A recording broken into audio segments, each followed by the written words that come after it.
thanks for having me here. Yeah, so I'm a fifth-year PhD student at MIT, working in condensed matter theory. So this is going to be more from like a quantum information perspective and maybe a little bit of condensed matter perspective, but hopefully that will be something for people with math. So this is sort of. Oh, yeah, sure. Yeah, so this is sort of state-of-the-art on Floquet codes or dynamic codes in quantum information. This is probably as far as we could get with them.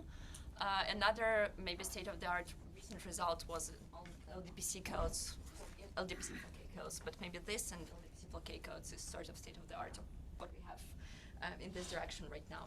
So, yeah, I would like to start by thanking my collaborators. One of my collaborators has been featured quite a bit today, and my other collaborators is a fellow graduate student at MIT and Dave Asen, who is a researcher at Microsoft Station Q. And okay, so I would like to start by motivating the research that we've done, and the motivation really comes from quantum error correction here. So, okay, so when we talk about, so in quantum error correction, they like calling toric code with boundaries a surface code, so that's why it's interchangeable sort of with them. So, yeah, so in quantum information, if you really want to perform quantum computations with toric code, you would need to assume a realistic error model, right? And a realistic error model would not only include possible spontaneous errors on the lattice itself and the data qubits, but also measurement outcome errors. In the presence of such errors, in fact, it is theoretically impossible to have an error threshold unless you repeatedly measure stabilizers for extensive amount of time, which means that just specifying a Hamiltonian and saying that you measure its stabilizers and then you can match errors is not enough for actual quantum information. What you really need to say is that if you assume any reasonable error model, you would have to wait for extensive amount of time, which means that time naturally comes into play. And we are really dealing with a space-time system rather just with a fixed Hamiltonian and a stabilizer code. Therefore, this image represents what a quantum error correcting code is more faithfully. So when we are talking about having a theory of quantum error correction, and we think about two-dimensional architectures, we should be thinking about space-time picture. If we think about maybe higher dimension, we can have single-shot properties. There we can get away with single round of measurements. But really, if you want to deal with two-dimensional architectures, it is 2 plus 1D, in fact, not just 2D.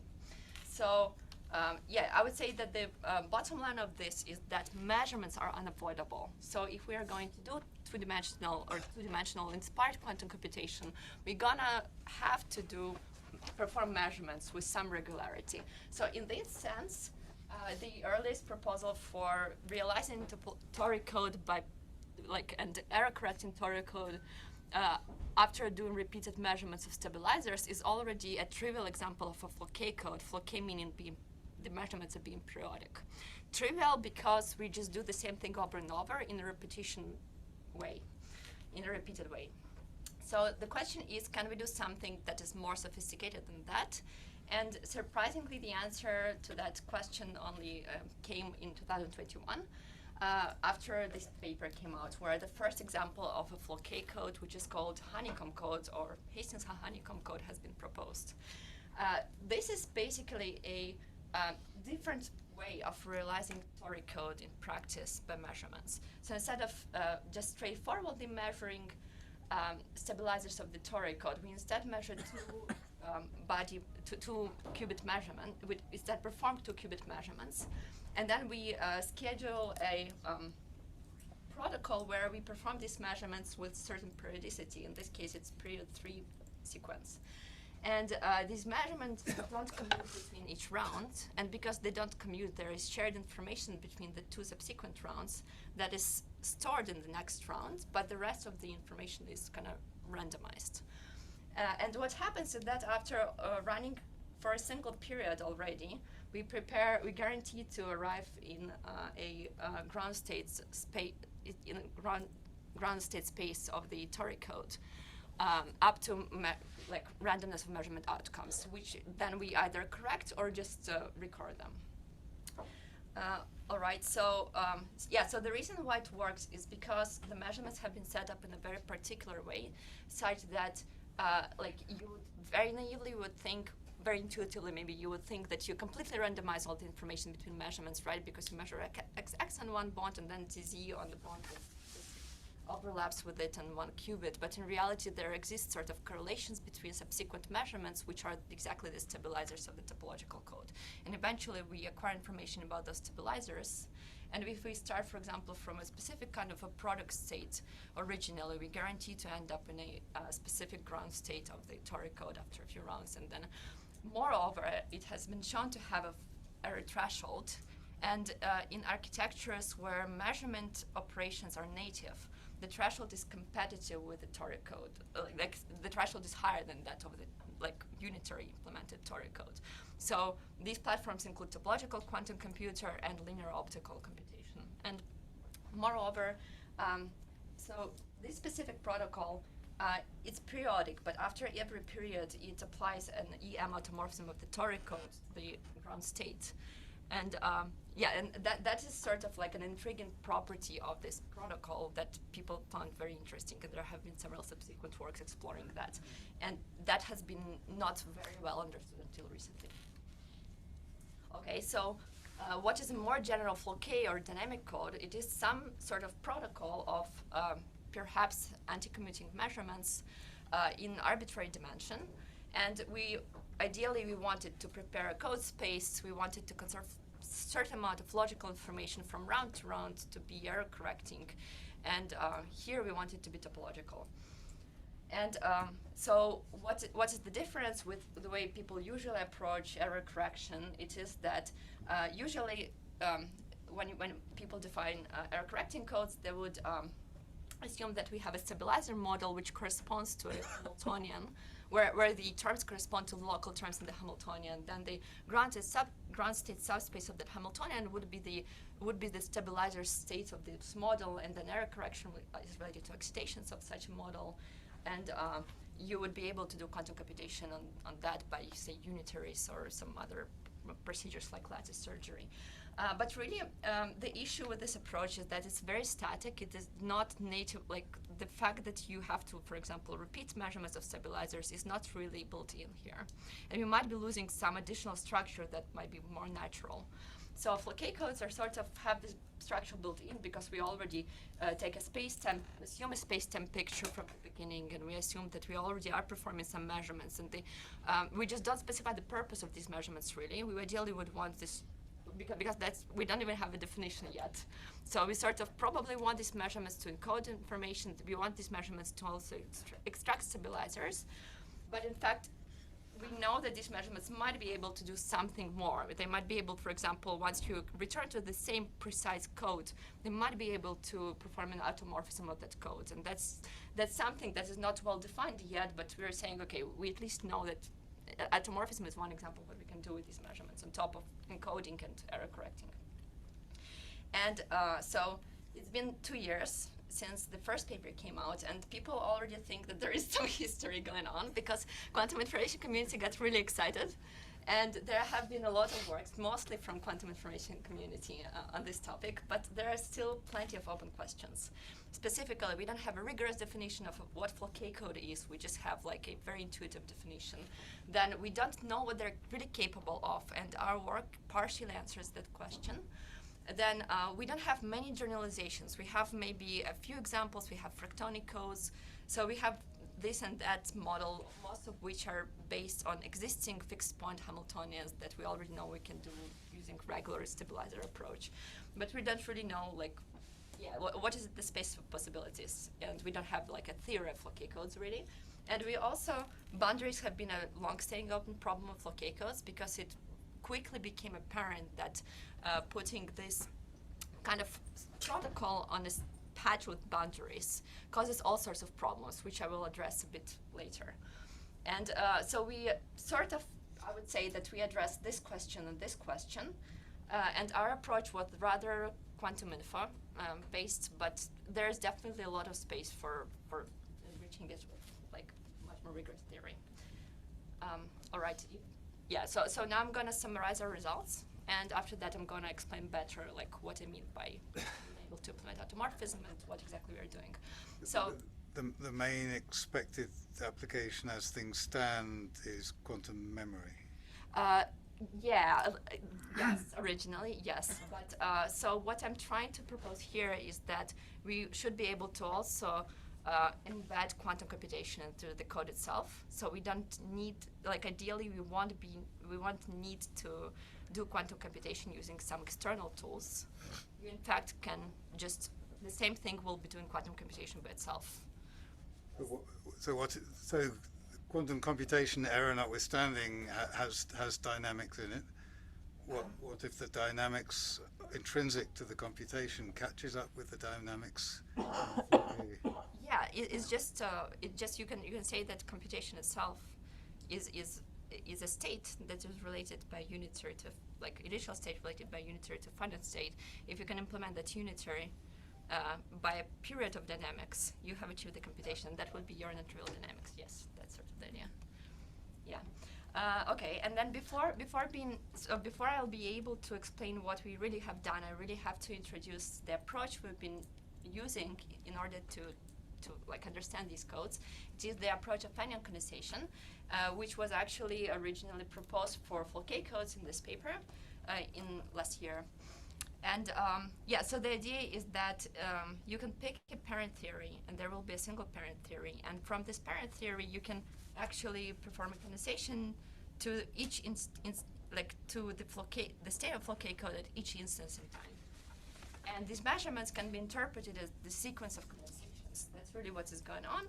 And maybe a caveat here is that we really are talking about abelian theories. Moreover, we are talking about really copies of prime dimensional toricles. That's what we really can handle so far.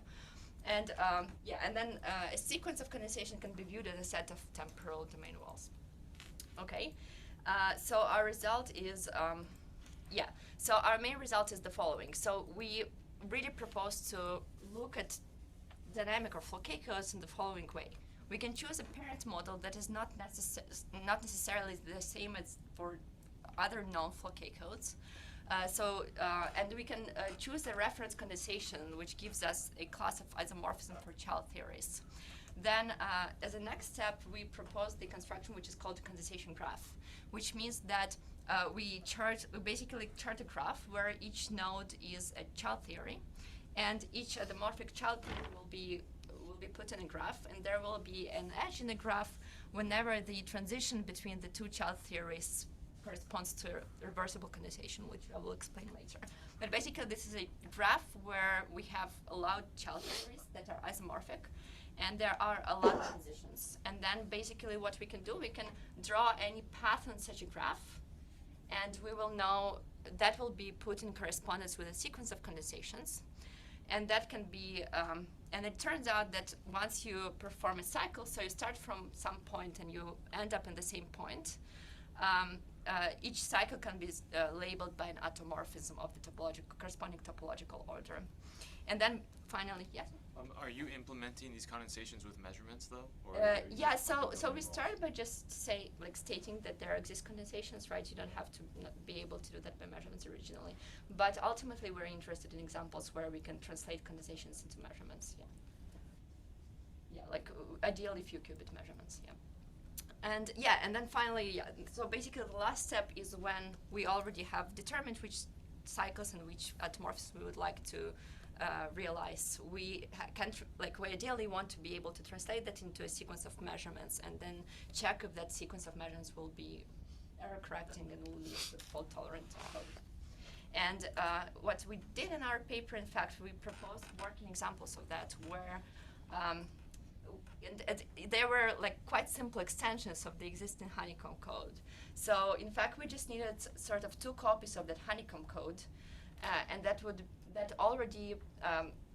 model already has a lot of automorphisms. In fact, it has 72 automorphisms, and those automorphisms, when we take a system with boundary, are enough to perform all Clifford gates by appropriately choosing paths of condensations. So yeah, but for quantum information, applications, we really want to have universal quantum computation. And for that, we made the first step by constructing a code in 3 dimensions, which is actually Z2 cross Z2 cross Z2, corresponds to Z2 cross Z2 cross Z2 gauge theory.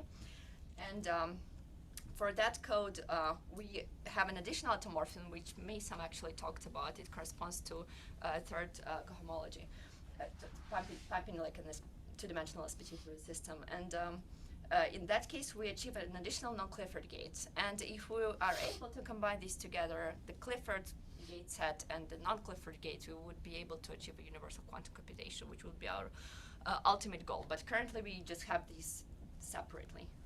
Yeah. So do these Clifford gates or gates depend on the measurement outcome? In our case, no, it doesn't. It doesn't. So whatever outcome, you can always, there's a way to adapt the outcome. And Yeah, that's right. That's right. You don't even need to. You just keep track of the measurement outcomes, and it's like a classical computation that you perform at the end to process, like your state when you terminate it. It just like yeah. I hope it makes sense. All right. Yeah. So yeah, if you don't have any questions, then I will actually explain how it works. Starting with the simplest example, which is the honeycomb code. So this is not the way the original construction of the honeycomb worked. It's the way of looking at the honeycomb code that has been proposed in this paper. So so for this, we need to pick a parent model. To approach honeycomb code from perspective of anion condensation, we need to start by picking a parent model. Parent model is really 2 copies of the toric code, but it is just convenient for the lattice, from the lattice point of view, to arrange it into a different model that is called the color code. So it's just a macroscopic difference by uniter. And then so the boson table of the color code is shown on the right, and it's really just a combinations of bosons of the 2 toric codes. So the first position, the first copy of the toric code, and the second position, the second copy of the toric code. And a product of fermions, for example, also gives a boson. So there are a total 10 bosons. The vacuum boson is not shown here. And that can be put in correspondence with this notation. And this notation gives you a color and a Pauli flavor. So bosons can be also labeled by color and Pauli flavor.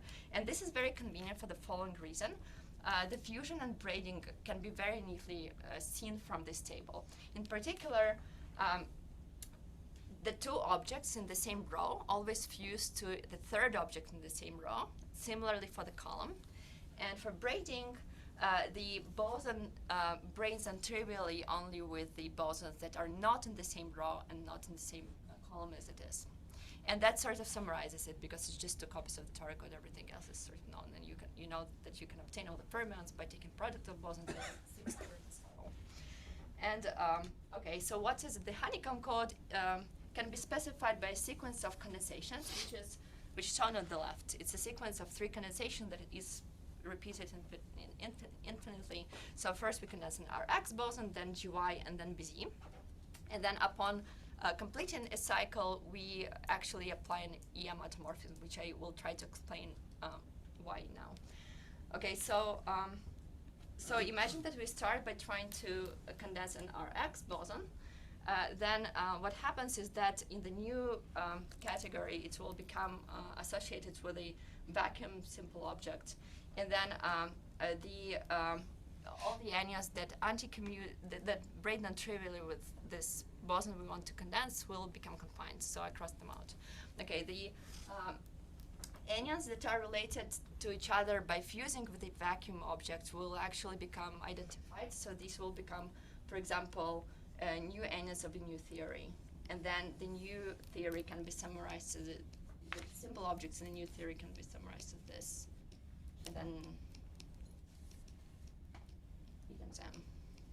so this is the theory that we get after a single step of condensation from a parent model, and we condense an Rx. So this is this point. Okay, and next step we want to condense GY. So this was step 1 Rx, step 2 GY. And similarly, we will have, say this will be our M anion step 2, and this will be our, these blue objects on the left and right will be E anions at step 2. And Okay, so but what happened as we went from one point to the next time, one time step to the next time step? In fact, so this condensation is an example. This pair of condensations is an example of a reversible pair, which means that no logical information is lost, which in other language means that for each simple object we can take it from the previous step and there will be a representative that rise to the next step. So in order to see this, we look at the one anion in one step and another anion in another step, and we see that for each anion there will be an overlap when we label them in the parent theory. So in this case, for example, Ry isn't say let's say it's an E anion of this first step, but it's also an M anion of the second step. So there is a representative in the language of the parent theory that is shared between the two steps. And that is true for all the reversible condensations. That is true for each anion, for each simple object in theory. And then we can keep doing this. In the next step, we will condense Bézier boson, and lastly, we will come back to the same point and we will condense the Rx boson. So how do we see the automorphism having occurred here? So we can see it by, we only need, in fact, to label the bosons in the first step. For example, I will call this an E, and I will call this an M, and let me watch what will happen to E after completing a cycle. So at the first step, let me choose a particular representative within parent theory and try to see if that survives to the next round. But in fact, RZ is one of the bosons that become confined at round 2 because it does not commute with GY. So this is condensed object. So because RZ does not commute with GY, does not, if it breaks and trivial with GY, in fact, we can find a different representative, which is Ry, and Ry commutes with, breaks trivial with GY. So basically, this anion survives to second round, and we also say that it means that the sequence that we are performing conserves logical information because the logical operators of the code are generated by the anion strings that go around the trivial cycles of the manifold. And then, okay, so then we want to continue keeping track of this anion from round to round. So if we want to take Ry to the next round, and the next round we are condensing Bézier, Ry does not break trivially with Bézier, so we need to update this representative again. So we can update it by fusing it with GY. So Ry is equivalent to By in the second round, but now By survives to the third round because By commutes with Bézier. Then lastly, By cannot be taken to round 4 when we condense Rx, but By is equivalent to Bx. So now Bx can be taken to round 4, and however Bx is an effective M anion of the first round. So after completing the entire sequence once, the entire period of the sequence once, our E anion exchanged with M anion. So that's why we say that in EM automorphism has occurred. So whatever logical information we have stored originally in RZ, that string will eventually become a BX. And when we talk about this from perspective of anions, really what's happening is that we have to keep fusing anion at each round. If we pick a representative, we have to keep fusing it with whatever we condense at that round in order to take it to the next rounds, for it to stay deconfined in the next rounds. So we have to keep doing it. And upon a cycle, we sort of pick up a non-trivial object to multiply this anion by, that we fuse this anion by within the parent theory. And here, for example, what we did, we actually collected a fermion, and we multiplied E by a fermion, and we ended up with an M particle.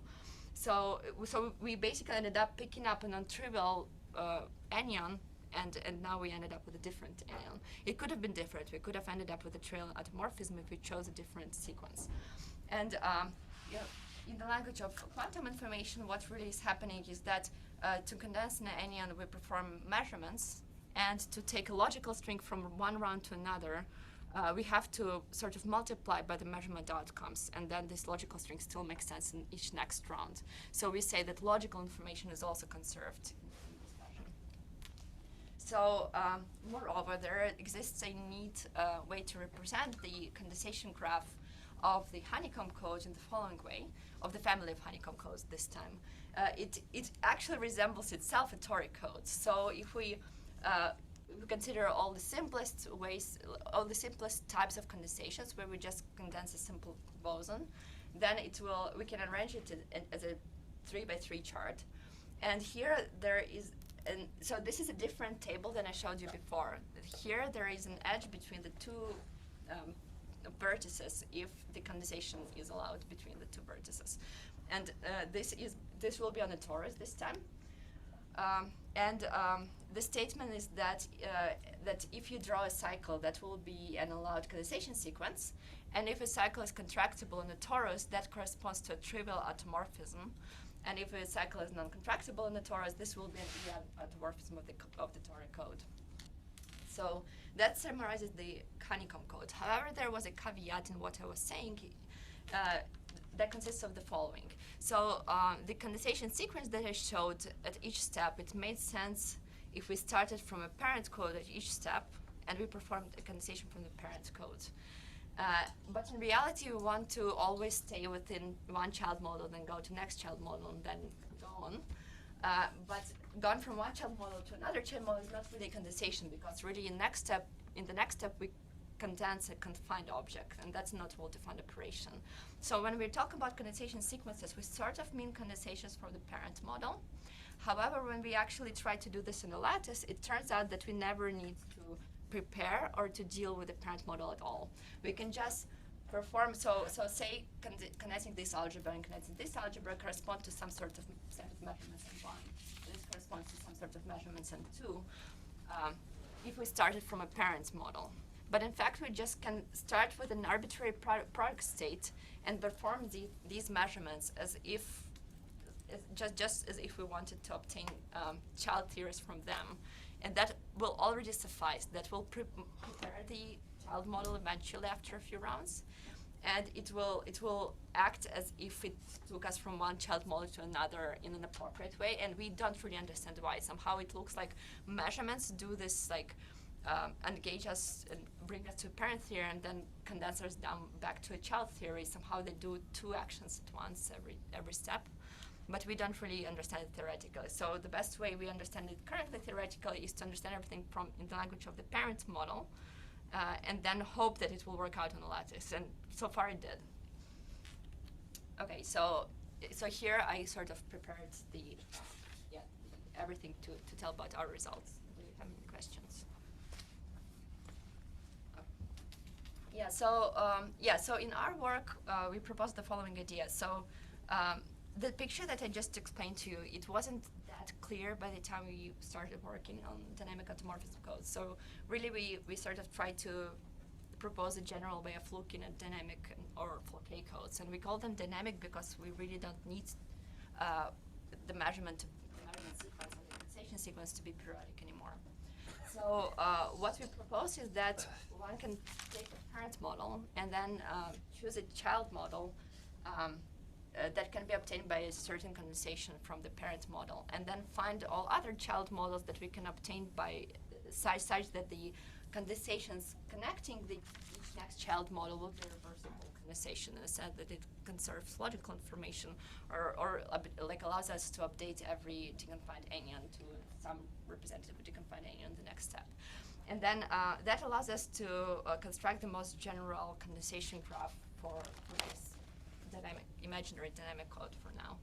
And okay, so and the basis for why we think it is, and then basically I sort of explained this. So for each anion will correspond to equivalence class of other objects within a parent theory, and for each anion child theory C1, there will be always an anion. So this is in C1. There will be always an overlapping object between the equivalence classes between the two theories, and that's the basis for how we update the logical information. And we have sort of a more formal way of talking about it when we say about like logical updates or updating the anions from round to round. Yeah. So your theory, can it account for when the overlap is more than one object? I don't think we have examples like that yet. I think unless it is like just a standard product of theories. That's an untrivial example, yeah. Okay, and then, Yeah, and then after having constructed such a condensation graph, we also label each cycle. We choose a reference point because otherwise it won't be an automorphism. And then we start from this point and we end up at this point. We draw each cycle and we label each cycle by an automorphism. And this is how we sort of chart our space of possibilities. The next step would be to try to translate it into measurements, into a quantum code, and try to make sure that this quantum code will be fault tolerant, which is actually is something that is also an open question because that doesn't come from TQFT. And that is what we did in practice. So if you look at the honeycomb code has the parent model, which is 2 copies of the toric code, and the child model is the single copy of the toric code. And as an outcome, if you consider it condensation graph, all possible labels for the cycles in the condensation graph will be either a trivial or EM automorphism. So, and that corresponds to some gates that doesn't have much utility because it's just one gate. Then in our paper we construct a new example which we call a color code, and it is dynamic code instead of Floquet code this time because we just have this assortment of different cycles you can choose from, and you don't have to compile them in a way that will be periodic in time. Yeah. Sorry, can I clarify? You want to use the automorphism as your quantum gate? Yes, yes. Automorphism is a quantum gate technically, yes. Precisely. Yeah, and then in this case, the parent model is simply 2 copies of the color code, which is 4 copies of the toric code. And the child code is just twice larger. It's just 2 copies of the toric code, which is a single color code. However, that model has 72 automorphisms, and in the presence of, and then the question is like, which gates it translates into actually is geometry-dependent statement. And it turns out that you need geometry with boundaries in order to be able to implement a Clifford group. So we end up putting the system on a manifold with boundaries and achieving the full Clifford group. So, and really just to emphasize, the Clifford group is achieved by just choosing a basis of several sequences and just saying that each sequence gives us a basis automorphism, which corresponds to a logical gate, and together these give us a basis for the Clifford group. This you mean 1 qubit Clifford group? No, and a qubit. But we And would need like a stack of codes in that case. Stack of code that are coupled. By 2 qubit vertical links. Yeah. Then this line just explains what just a general 2-dimensional dynamic automorphism code is, and so far we are able to deal with these examples. And then lastly, we also have a working example of a 3-dimensional dynamic automorphism code, where the parent model is 3 copies of 3D color code, and 3D color code is just like a microscopic version of a code that is Z2 cross Z2 cross Z2 H theory. And then as a child code for this are 3 copies of the toric code. And this code is special because it has this non-Clifford, basically it has this ground state space symmetry, which is non-Clifford gate. And that is an interesting gate to achieve because if we are able to combine it with what we have in 2 dimensions, that will give us universal quantum computation. And this gate is conceptually a bit different from what we have in 2 dimensions. Is there a difference between a dynamic automorphism code and a Floquet code?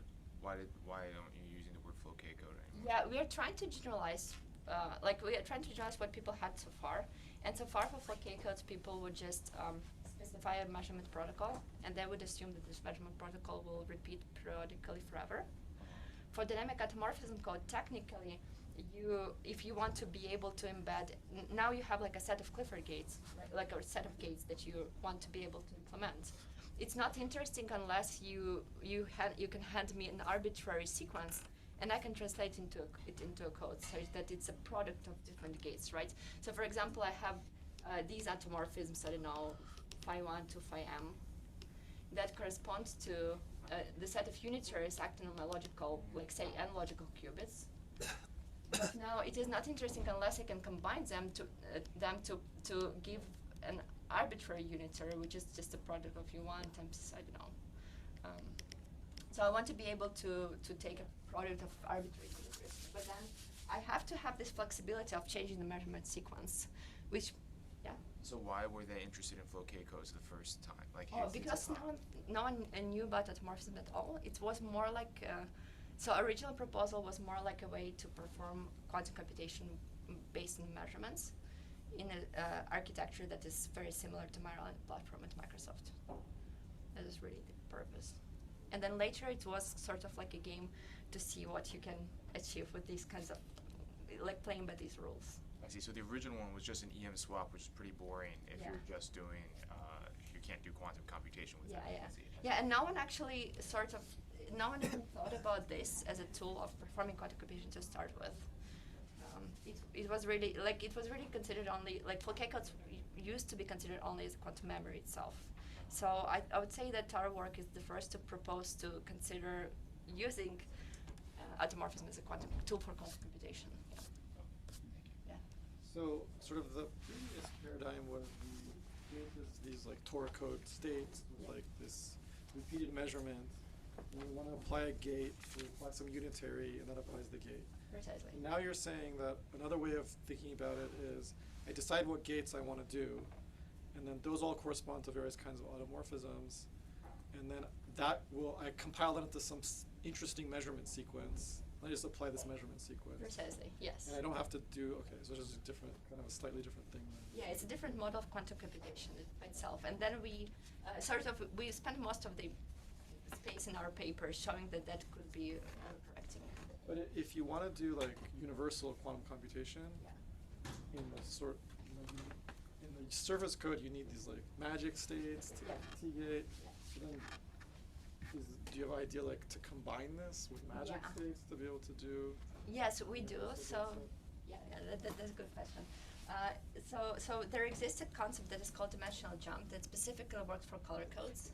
So if you're able to do, you probably are aware of it. Yeah, so just for the sake of other people, if you have a three-dimensional color code with boundaries, you can put a two-dimensional color code on one of the boundaries, and there exists a way to fault tolerantly go by measurements between the two-dimensional and three-dimensional architecture, which of course gives you qubits overhead, but it allows you to have a non-Clifford gate in 3 dimensions and a Clifford gate set in 2 dimensions, and it gives you a way to inject magic state, for example. But this is not very efficient, and also it's borrowing a tool, an existing tool, from just regular stabilizer codes. It's sort of an open question right now how to combine it the most elegantly. I'm currently I have an ongoing project where we're trying to do it purely in 2 dimensions, but it seems to cost you a linear time overhead anyways. In 2 dimensions, You're going to talk at all about like building lattice models that, like, so you have these condensation graphs, and you decide you want to do some computation, so you choose a path in the graph to like do this cycle, then do this cycle, then do this cycle. But for a particular family of, different things that you can condense one to the other, is it clear how you could put those all on a single lattice model? Yeah, so I think in the examples that we've got so far, and I can see what we've got, you just need a, so when you specify the condensation graph and the parent to child condensation, you assume that you really can perform each condensation to each child model in the same microscopic setting. So then naturally everything will be done on the same lattice. Yeah, but if you give me something that is not copies of the Tori code, perhaps you would need to somehow be very smart about it to be able to do it. Yeah. This computation scheme, where are you storing the information? Like, it sounds like it's like the anyons. In the ground state sector. But doesn't it need to have multiple anyon, like the automorphism have to act on stuff, right? Yeah, but it's still, I mean, if you're in particular logical state, so you just define what your logical, so this is your logical state, for example. So then you can define each logical state as an anyon string, say WX, a Wilson loop operator, acting on your logical string. And if an automorphism has occurred, it will appropriately change this operator, meaning it changed the sector you live in. So performing an automorphism means you're sort of hopping between different sectors. So it's ground state it's really ground state computation. We don't have any expectations here. So is there any result on like this automorphism we can realize is always a finite group? Or Yes, so far. so Yeah. is this a result, or only true for this It's example? only true. No, it's only true for the cases we consider it. But I'm not sure Yeah, I'm not sure that we only, I think for now we only have a handle on like models that are doing to the centrist. And I'm not aware if they have automorphism groups that are not finite. I'm not sure if those are, yeah. So is it true that any of these operations, these automorphisms you can implement, I mean, you can implement them alternatively by bringing the defects, correct? Yes, that's true. But that's just for non-examples. I mean, yeah. That's true. Okay, yeah. What's the ellipsis in the aught column? So for the other ellipses, I'm thinking it means I can guess the pattern, Oh. but I can't guess the pattern. Oh, just yeah, just I mean, it's we could consider higher dimensions. We could consider other examples of other topological orders to start with. Yeah, that's sort of it. Right, but so I can fill in the four-dimensional column until I get to aught, but then personally I can't. But Oh no. Oh yes. So no, that's sort of an open question. We can do tori codes in higher dimensions, of course, but nothing else. Yeah. I guess how does it, like in cluster state, sometimes you can do computations that like in time sequence evolution by measuring something. Does it fit into this model, or what's the difference? That's actually a really good question. In some sense, this is already measurement-based quantum computation, and sort of everything is a measurement-based quantum computation because MBQC is universal, right? So in a sense, if you have thin enough, like bulk of MBQC, you can put your original state, two-dimensional state on one surface and your final state on the other surface. You can perform everything by MBQC. So it's hard to actually formalize this. So we were trying to think about it, but it's just hard to make it formal enough because, like, technically the answer is everything can be done by MBQC, right? It's just okay, maybe some high-level answer would be that it's a very specific case of MBQC where you're very restricted to always be within this topological TQFT framework, and when you just are tracking the evolution from one topological code to another, sort of a just very restricted case of MBQC.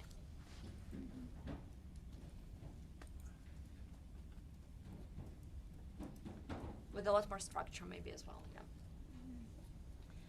Okay, so now, now I'm gonna consider our example. So our example that gives us the Clifford groups, which you can start by considering a parent model, which is 2 copies of the color code, which is basically doubled example of the honeycomb code. And the automorphisms can be also seen very nicely from the boson table of the color code, because the automorphism is a symmetry that respects all the fusion and braiding rules, basically rearranging this square in a way that the fusion and braiding rules will still obey the magic square rule, will be a valid automorphism. And then the number of such symmetries for the square are 72, and they're generated, they're generated by 3 operations. You can choose whatever 3 you like, but we've chosen, for like a very natural reason, we've chosen 2 mirror symmetries as our 2 operations, 2 basis operations, and a row permutation as a 3rd. And the reason why we chose 2 mirror symmetries is because gate-wise they correspond to, or maybe automorphism-wise as well, they correspond to, give me just a second, sorry. Yeah, so this mirror symmetry flips this with this, and that's just, if you look at the toric code side. So you can see that it is an EM automorphism with the first column of the toric code. And similarly, the other mirror symmetry gives you the EM automorphism of the second toric code. So these are, if you're able to have 2 decoupled copies of the toric of the honeycomb code in your actual construction, these should come for free from the honeycomb code itself. And then the only additional automorphism that we need to supply is the column or row permutation. And that's what we do. Basically, we start with 2 copies of the color code, which is shown here on the right. That's just like basically direct product of 2 boson tables. And then we specify 2 condensations from the parent theory. One condensation is just is on the right is the simplest condensation because we just take the first copy and the second copy, and we condense as boson separately in one copy and in the other copy. And that gives us a tori code in each copy separately, but that's like having two separate honeycomb codes. So this is just two layers of honeycomb code, two separate layers. And then we can evolve each of them separately, and we can get those mirror symmetries separately here.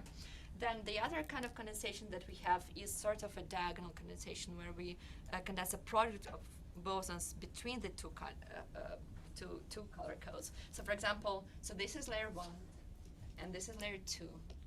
And if we take a product of this times this will be RZ1 times RZ2.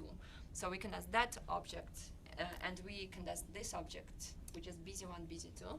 That will be a different condensation, and that will couple the two layers together, and that will give us something that effectively looks like a color code.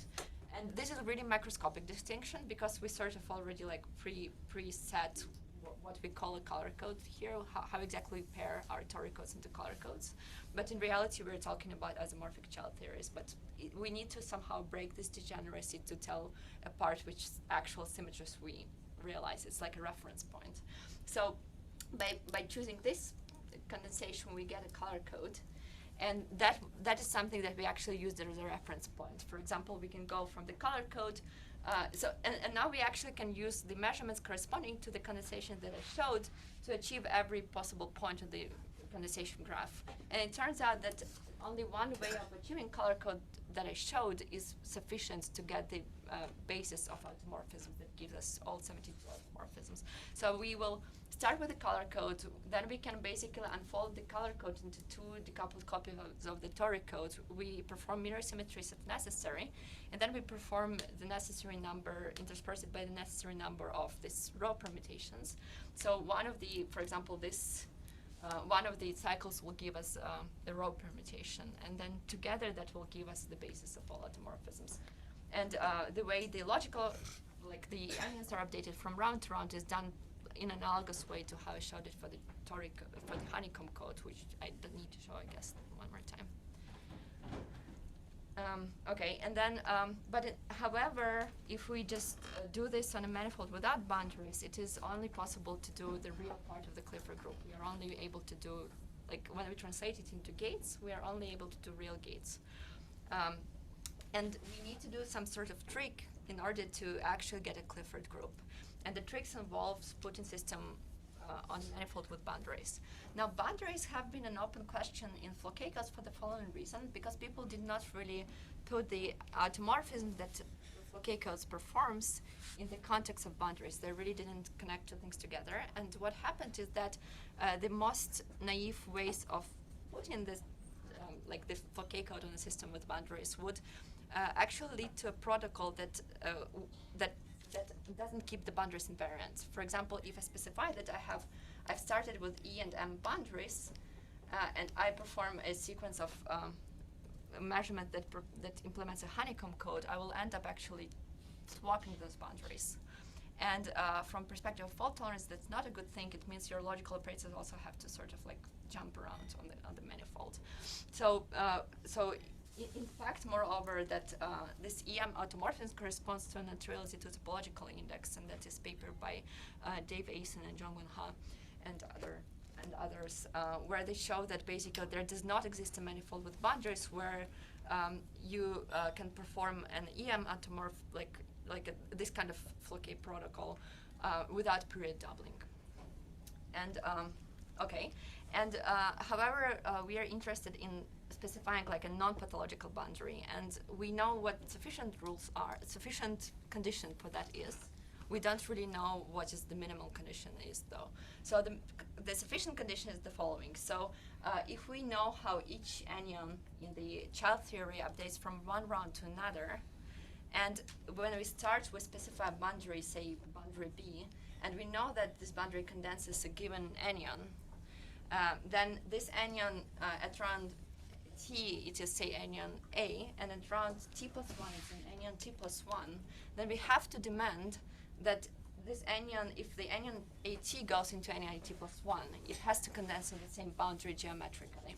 So our rule for which boundary condenses which anions of the child theories has to be consistent in a way that we condense the same anion, the same boundary at every point in time. Yes? Can you restate the result of John Wanhai and the other person, they were saying there doesn't exist a manifold on which blah blah blah blah. Yeah. Without what? Yeah, don't quote me on that because I might not say the full statement.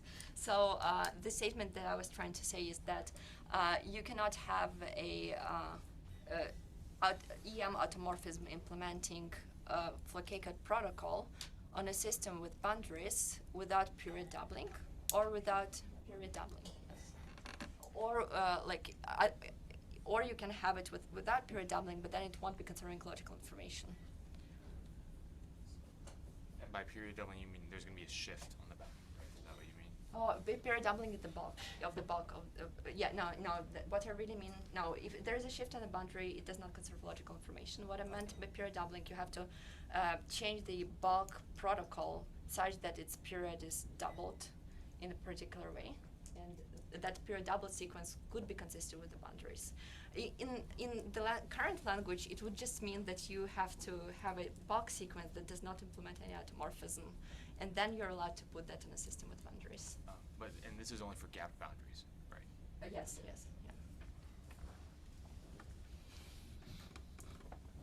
yeah. So in conclusion, we basically demand that there exists some sort of a membrane of the logical membrane for each logical operator by demanding that we can add the same anyons on the same boundaries geometrically at each round. So that's sort of the gist of what we have with boundaries, but there is really like no rigorous theory of boundaries in this case yet. And and this is just to show what it looks like when we perform Clifford gates on a system with boundaries. So in reality, we just can't even do it on rectangular or hexagonal patches. We really needed to sort of have this folded geometry when we have a triangle, and in this geometry, our logical operators will look like Y junctions. And on this geometry, we're able to permute, and each logical operator is just a string of a different color microscopically, or just like boson-wise. And in this geometry, we're able to permute arbitrary strings, and we're also able to stack these codes and couple them by vertical, basically, links. And in this case, we're able to perform the full Clifford group. So I'm showing this slide not to maybe explain anything because it's a little bit technical at this point, but just to show what's really dynamic automorphism code looks like, the kind of code that is capable of performing Clifford operations. All right, and then I'm gonna, I still have quite a bit of time. So, but I'm still going to maybe talk about the essence of what's going on in 3 dimensions.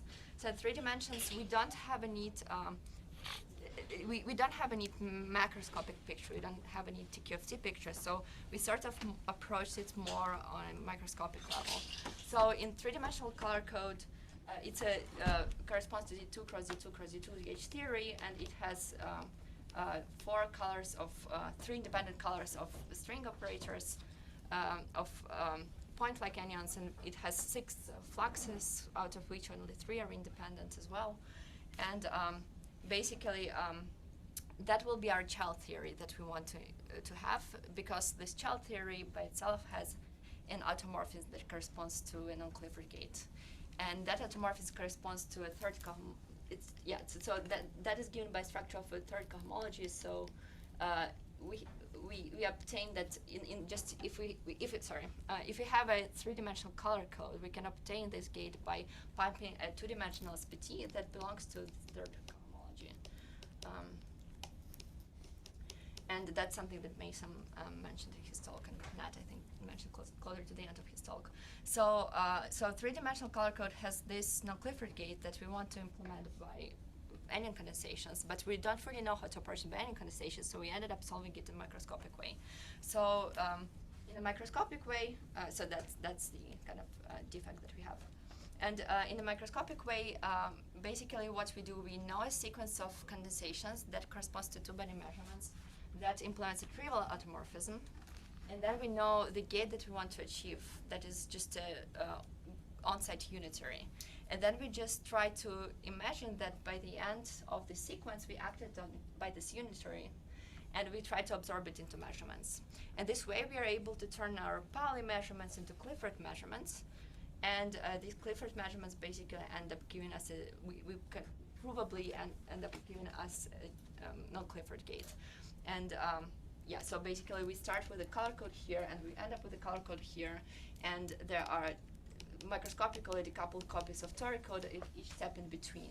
And then we end up pulling this unitary while absorbing it into measurements that are shown here. So V means vertex measurement, V means edge measurement. It doesn't matter what the details are. But really what's happening is that we are able to absorb it into measurements, and then we only can, because this gauge is the symmetry only of the code space and not the symmetry of the full Hamiltonian microscopically. What happens really is that we have to perform error correction in between, or like basically we have to cool down the system in between in order to show that the gate that we get is a desired non-Clifford gate. And that again, we absorb this error correction into our measurement sequence, but that tells us that our measurements have to be adaptive because we have to do a calculation that tells us what kind of error correction we need to do. And then we absorb that into measurements and we perform measurements depending on the measurement outcomes and the classical computation. So that's really what we got for the non-Clifford gates, and it's really interesting if one can say more about it from perspective of genuine QFT or MTCs.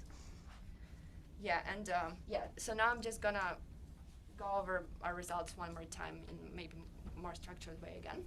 So in our work, we propose a way of looking at dynamic codes as a condensation graph, basically, where each allowed condensation will be reversible in a sense that it conserves logical information, and each anion has a representative in the parent theory language that is shared between each two child theories.